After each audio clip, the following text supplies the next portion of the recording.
Welcome back on this Tuesday. Chronic Hoosier joining us. Kevin Brockway sitting in. Chronic, how's it going, man? It's going, man. Another day in paradise. Glad to be back here with you, gentlemen. Good to have you. It's looks like a beautiful day in Bloomington, and so it's always good to be out and about when it's nice. But we were getting into that central Indiana summer. It could storm, it could not storm. Who knows? It's like being on the beach sometimes.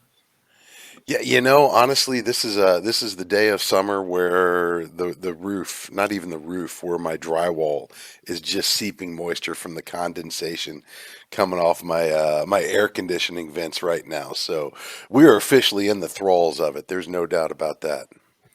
Lots going on with Indiana, all about football, of course, continuing their momentum. A good signing class for them, but they've got more guys coming in yet. As we move forward, as I said, we're in the break. We're only 3 weeks away, Kevin, from Big Ten Media Days in Indianapolis this year, and that is just kicks it off because not that it's stopped.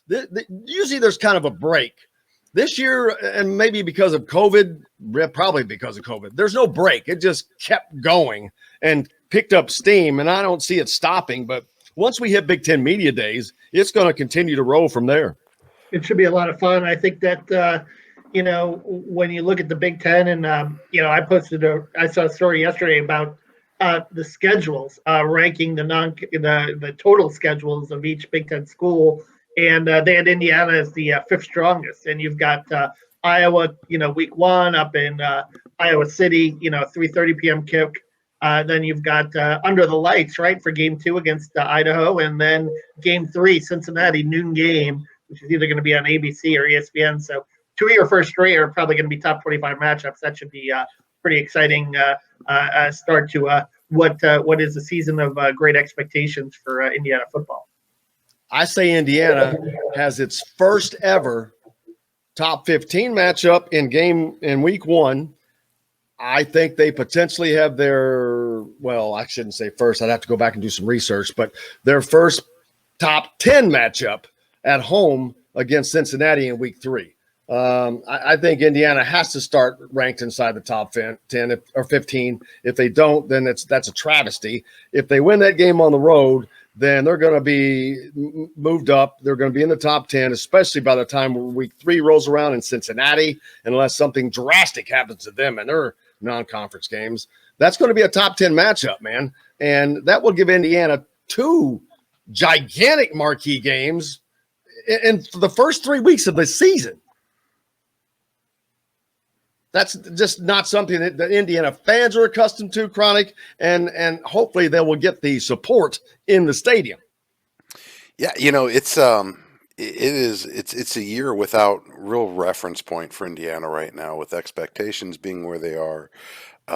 With the program basically at an apex level right now. It's really it's just completely uncharted territory for Indiana. I remember back in I guess it was the 2017 season when they kicked off against Ohio State to start the year, and the game day and just all that push and all the excitement.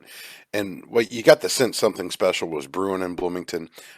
We were nowhere close to fully actualizing it or realizing just how high the ceiling was for this team at that point. But I guess the difference then was, you looked at a schedule where, Indiana was still able to, there was plenty of opportunity in the event that Ohio State ended up being a loss to start the season, that you still had, you had some run up. They followed up with Virginia, had the Florida International game that got canceled due to the tropical storm, but then Georgia Southern, and they basically were able to kind of recalibrate, regroup, get some wins under their belt, and then start the Big Ten season in earnest. This year, man, there is no room for error because the runway is extraordinarily short. That Iowa matchup is just. That's really, I don't want to say it's everything, but that's going to be one that really puts a tailwind behind you or just makes the hill incredibly steeper to climb from that point forward, because it doesn't get any easier. There's no doubt about it. And then, bringing Cincinnati in to Bloomington this year, again, it's one of those that could absolutely put them on a rocket ride, position them well in the top 10 for the, as long as they keep winning. or it could be one that completely wipes them off the rankings chart. So, I, degree of difficulty is extraordinarily high for Indiana this year, but that's certainly on par with expectations for this team. I guarantee you, I don't know how long ago, Kevin and Chronic, that this game was scheduled, but I promise you, no one who was scheduling this game anticipated this being a top 10 matchup. Now, I'm kind of surprised it's still on BTN, to be honest with you. The network must be salivating when they saw where things shook out after last year, and the way in which it shook out, only to see how they get to kick off the new season this year, which is just 67 days away as we stand right now.